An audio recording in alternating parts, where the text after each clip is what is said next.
ഇന്ന് നമ്മൾ ഉണ്ടാക്കാൻ പോണത് എല്ലാവർക്കും ഉണ്ടാക്കാൻ പറ്റിയിട്ടുള്ള ഒരു ക്യാരറ്റ് കേക്കാണ്.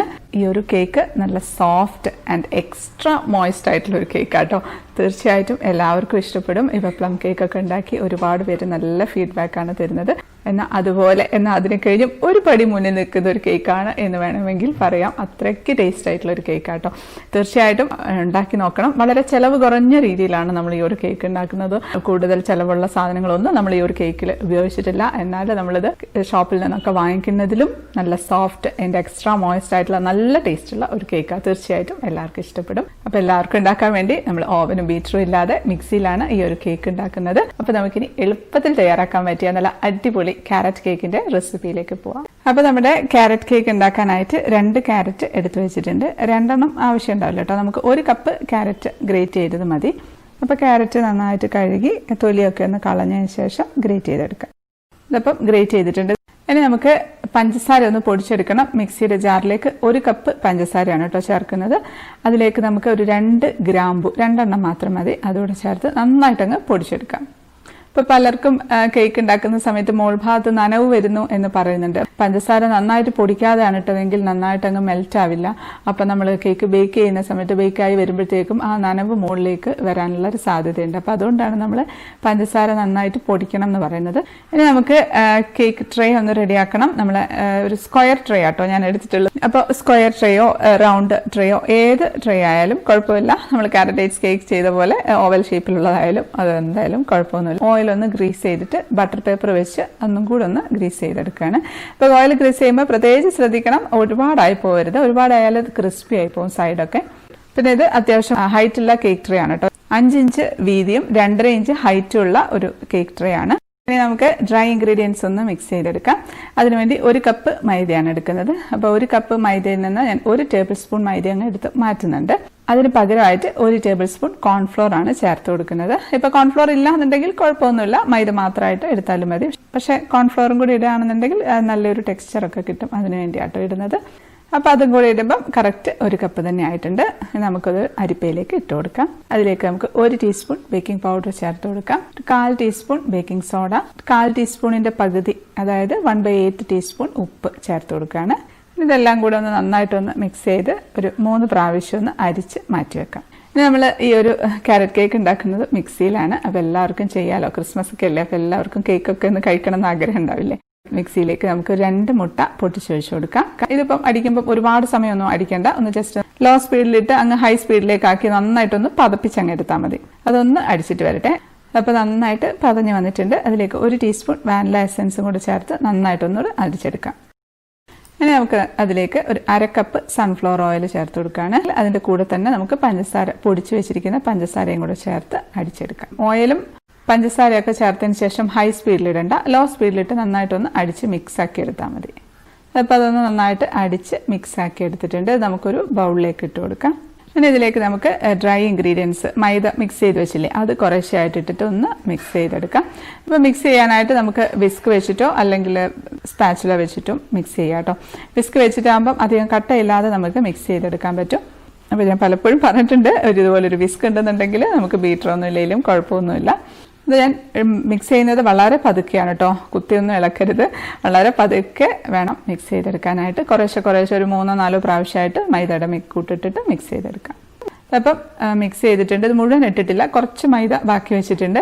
അത് നമുക്ക് നമ്മുടെ ക്യാരറ്റ് ഗ്രേറ്റ് ചെയ്ത് വെച്ചിരിക്കുന്ന ക്യാരറ്റിലോട്ട് ഇട്ട് ഒന്ന് നന്നായിട്ടൊന്ന് കോട്ട് ചെയ്തെടുക്കാം. ആ ഗ്രേറ്റ് ചെയ്ത ക്യാരറ്റൊക്കെ എല്ലാ സ്ഥലത്തും ഒരേപോലെ തന്നെ വരാൻ വേണ്ടിയിട്ടാണ്. ഇനി നമുക്ക് ഒരു 5-6 അണ്ടിപ്പരിപ്പ് എടുത്ത് ജസ്റ്റ് ഒന്ന് ക്രഷ് ചെയ്തിട്ട് ഇട്ട് കൊടുക്കാം. ഇത് വേണമെങ്കിൽ ബദാം വേണമെങ്കിൽ ചേർക്കാം, പിസ്ത വേണമെങ്കിൽ ചേർക്കാം, എന്ത് വേണമെങ്കിലും ചേർക്കാം കേട്ടോ. ഇത് കുറച്ചുകൂടെ കൂടുതൽ ഇടണമെങ്കിൽ ഇഷ്ടമാണെങ്കിൽ കുറച്ചുകൂടെ കൂടുതൽ ഇടാം. ക്യാരറ്റ് ഗ്രേറ്റ് ചെയ്ത് വെച്ചിരിക്കുന്ന മിക്സ് ചെയ്ത് വെച്ചില്ലേ, അതിലേക്ക് തന്നെ ഇട്ട് കൊടുക്കാം.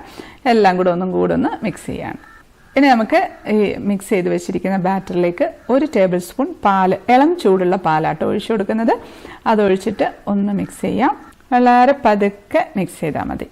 ഇനി ഇത് നമ്മൾ എടുത്തു വെച്ചിരിക്കുന്ന ക്യാരറ്റ് മുഴുവനായിട്ടങ്ങ് ഇട്ട് കൊടുക്കാം. അതുകൂടി ഇട്ടിട്ട് നമുക്ക് പതുക്കെ ഒന്ന് മിക്സ് ചെയ്തെടുക്കാം.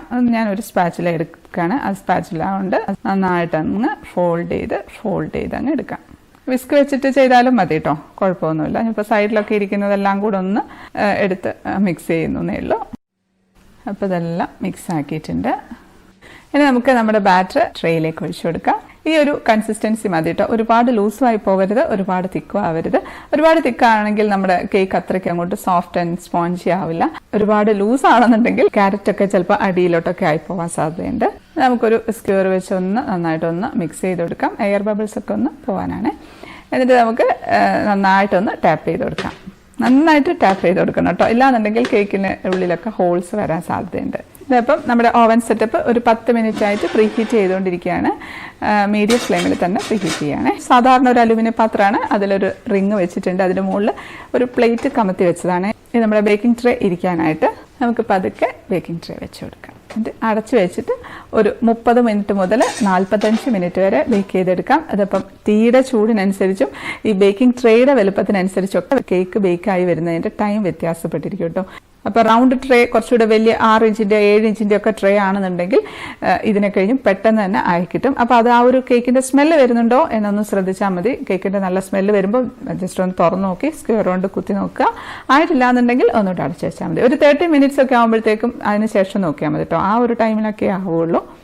അതിനു മുമ്പ് ഇടയ്ക്കിടയ്ക്ക് തുറന്നൊന്ന് നോക്കണ്ട കേട്ടോ. അപ്പോൾ കേക്ക് നടുഭാഗമൊക്കെ കുഴിഞ്ഞു പോകും. ഇപ്പോൾ ഒരു 45 മിനിറ്റ് ആയിട്ടുണ്ട്. ഞാൻ 30 മിനിറ്റ് ആയപ്പോൾ തുറന്നു നോക്കി. 30 മിനിറ്റ് ആയപ്പോൾ തന്നെ നല്ല കേക്കിൻ്റെ മണം വന്നിട്ടുണ്ടായിരുന്നു. കേക്ക് തുറന്നു നോക്കിയപ്പം ആയിട്ടില്ല. അപ്പം തന്നെ പിന്നെ അടച്ചു വെച്ചു. 10 മിനിറ്റ് കൂടെ വെച്ചു. പിന്നെ ആയിട്ടില്ല. ഒരു 5 മിനിറ്റ് കൂടെ വെച്ചു. അങ്ങനെ ഇപ്പോൾ 45 മിനിറ്റ് ആയപ്പോൾ ഇത് കറക്റ്റായിട്ട് ആയിട്ടുണ്ട്. നമുക്കൊന്നും സ്ക്വയറിലൊന്നും പറ്റി പിടിച്ചിട്ടില്ല. നല്ല സോഫ്റ്റ് ഉണ്ട് കേട്ടോ.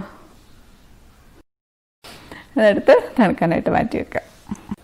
ഇപ്പോൾ ഇത് അത്യാവശ്യം ഒന്ന് തണുത്തിട്ടുണ്ട് കേട്ടോ. നന്നായിട്ട് തണുത്തിട്ടൊന്നുമില്ല. കാരണം ഇതിൻ്റെ മണം അടിച്ചാൽ നമ്മൾ ഒരുപാട് തണുക്കാനൊന്നും വെയിറ്റ് ചെയ്യില്ല. എന്നാൽ തീരെ തണുക്കാതെ ഡിമോൾഡ് ചെയ്യുകയാണെന്നുണ്ടെങ്കിൽ കേക്ക് പൊട്ടിപ്പോകും കേട്ടോ. അപ്പോൾ അതുകൊണ്ട് അത്യാവശ്യം നന്നായിട്ട് തണുത്തതിന് ശേഷം മാത്രം നമുക്ക് ഡിമോൾഡ് ചെയ്തെടുക്കാം. ഇത് പെട്ടെന്ന് തന്നെ ഇളകി വരും കേട്ടോ. നമ്മളങ്ങ് സൈഡിൽ കൂടെയൊക്കെ ഒന്ന് കത്തി ഓടിച്ച് ഒന്ന് തട്ടിക്കൊടുത്താൽ മാത്രം മതി. നല്ല ഹൈറ്റൊക്കെ വെച്ചുള്ള കേക്കാണ്. ഇതുപോലൊരു ഹൈറ്റുള്ള കേക്കിന് വേണ്ടിയാണ് ഈ ഒരു ബേക്കിംഗ് ട്രേയിൽ ചെയ്തത് കേട്ടോ. നല്ല ഭംഗിയുണ്ട് കാണാനായിട്ട്. നല്ല കളറൊക്കെ ആയിട്ട് ഇരിപ്പുണ്ട്. നമുക്ക് ആ ബട്ടർ പേപ്പർ അങ്ങ് മാറ്റി കൊടുക്കാം. നല്ല മോയിസ്റ്റ് കേക്കാട്ടോ. കാണുമ്പോൾ തന്നെ അറിയാം. അപ്പോൾ ബട്ടർ പേപ്പർ മാറ്റുമ്പോൾ ശ്രദ്ധിക്കണം. ചെറിയ ചൂടും കൂടെ ഉള്ളതുകൊണ്ട് ബട്ടർ പേപ്പറിലോട്ട് ഒട്ടിപ്പോവാൻ സാധ്യതയുണ്ട്. നമുക്ക് പ്ലേറ്റിലേക്ക് മാറ്റി വെച്ചെടുക്കാം. കണ്ടോ, നല്ല സോഫ്റ്റ് കേക്കാണ്. ഇത് പ്ലേറ്റിലേക്ക് മാറ്റട്ടെ. അടിപൊളി. ഇത് ശരിക്കും പറഞ്ഞാൽ 1/2 കിലോ വരുന്ന കേക്കാട്ടോ. ഒരു 560 ഗ്രാമാണ് ഈ കേക്ക് ഉള്ളത്. അപ്പോൾ സെയിൽ ചെയ്യാനൊക്കെ ആണെങ്കിലും 1/2 കിലോയുടെ റേറ്റ് വാങ്ങിച്ചാൽ മതി. ഇനി നമുക്ക് കട്ട് ചെയ്യാം. പതുക്കെ കട്ട് ചെയ്യാം കേട്ടോ. പൊടിഞ്ഞൊന്നും പോവാതെ കട്ട് ചെയ്തെടുക്കാം. ഈ ഒരു കേക്ക് ഉണ്ടാക്കി നമ്മൾ ഫ്രിഡ്ജിലൊന്നും വെക്കണമെന്നൊന്നുമില്ല. പുറത്ത് തന്നെ വെച്ചിരുന്നാൽ മതി. 2-3 ദിവസവും പുറത്ത് തന്നെ വെച്ചിരുന്നാൽ ടേസ്റ്റ് തന്നെയായിരിക്കും കഴിക്കാനായിട്ട്. അതിൽ കൂടുതൽ കുറേ ദിവസമൊക്കെ വെക്കണമെന്നൊക്കെ ഉണ്ടെങ്കിൽ ഫ്രിഡ്ജിൽ വെച്ചിരുന്നാൽ മതി. അപ്പോൾ ഞാനൊന്ന് മുറിച്ച് കാണിച്ചു തരാം. അടിപൊളി. നല്ല ഭംഗിയുണ്ട് കേട്ടോ കാണാനായിട്ട്. നല്ല മോയിസ്റ്റ് ആയിട്ടുള്ള കേക്കാണ്. ബേക്കറിയിലൊക്കെ കിട്ടുന്നതിലും മോയിസ്റ്റ് ആയിട്ടുള്ള ഒരു കേക്കാട്ടോ ഇത്. മുറിക്കുമ്പോൾ തന്നെ നല്ല സോഫ്റ്റാണ്. നല്ല മോയിസ്റ്റ് ആയിട്ടിരിക്കുന്ന കേക്കാണ്. ഇത് കണ്ടാൽ പറയുമോ മിക്സിയിലാണ് ഉണ്ടാക്കിയത് എന്ന്. നല്ല ടെംപ്റ്റിംഗ് ആയിട്ടുള്ള ഒരു സ്മെല്ലാണ് കേട്ടോ. ക്യാരറ്റൊക്കെ കണ്ട ഉള്ളിലൊക്കെ ഇങ്ങനെ ക്യാരറ്റ് ഗ്രേറ്റ് ചെയ്ത് ഇരിപ്പുണ്ട്. ഞാനൊന്ന് ടേസ്റ്റ് ചെയ്യട്ടെ.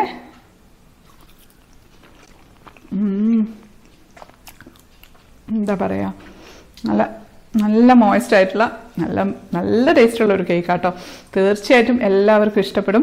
അതിൻ്റെ ഇപ്പോൾ ഒരുള്ളൊരു പ്രശ്നം എന്താണെന്ന് വെച്ചാൽ നമുക്കിത് നിർത്താൻ പറ്റില്ല. തിന്നാൻ തുടങ്ങിക്കഴിഞ്ഞാൽ ഇങ്ങനെ കഴിച്ചുകൊണ്ടേയിരിക്കും. നല്ല ടേസ്റ്റുള്ള ഒരു കേക്കാണ്. നമ്മൾ ആ ഗ്രാമ്പു ഇട്ടില്ലേ, അതിൻ്റെ ആ ഒരു ടേസ്റ്റ് ഒന്നും അങ്ങനെ പ്രത്യേകിച്ച് അങ്ങനെ കുത്തുന്നൊന്നുമില്ല. നല്ലൊരു ഫ്ലേവറാണ്. തീർച്ചയായിട്ടും എല്ലാവർക്കും ഇഷ്ടപ്പെടും.